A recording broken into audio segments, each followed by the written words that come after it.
యేసుక్రీస్తు పరిశుద్ధ నామానికి మహిమ కలుగునుగాక. అనుదిన వాహినిలో సమృద్ధిని దయచేయువాడు అనేటువంటి అంశాన్ని అధ్యయనం చేద్దాం.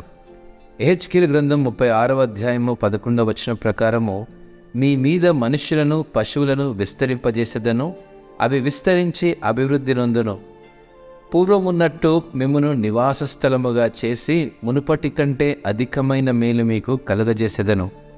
అప్పుడు నేను యెహోవానై ఉన్నానని మీరు తెలుసుకొందురు. మనం దేవునిపై నమ్మకముచ్చినప్పుడు ఆయన మనల్ని మునుపెన్నడూ లేనంతగా వర్ధిల్లేలా చేస్తాడనే నమ్మకంతో ఉండవచ్చు.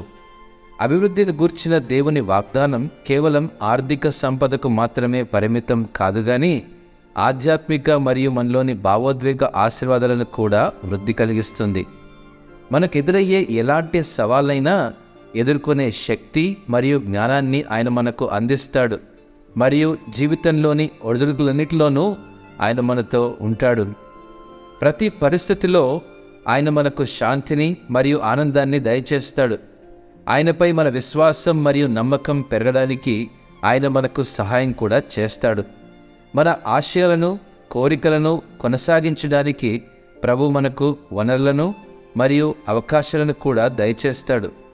ఆయన మన కోసం కొత్త ద్వారాలు తెరుస్తాడు మరియు విశ్వాసంతో అడుగులు వేయడానికి, మన లక్ష్యాలను కొనసాగించడానికి మనలోని ధైర్యాన్ని కూడా నింపుతాడండి.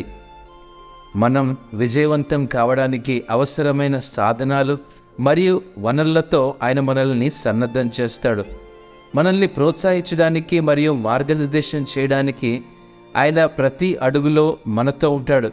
కాబట్టి మనము ప్రభువుపై విశ్వాసం ఉంచినప్పుడు ఆయన మనలను ఆశీర్వదించి మునుపెన్నడూ లేనంతగా వర్ధిల్లుతాడని మనం నమ్మవచ్చు. ఇట్టి మాటలను దేవుడు ఆస్వాదించునుగాక. ఆమేన్.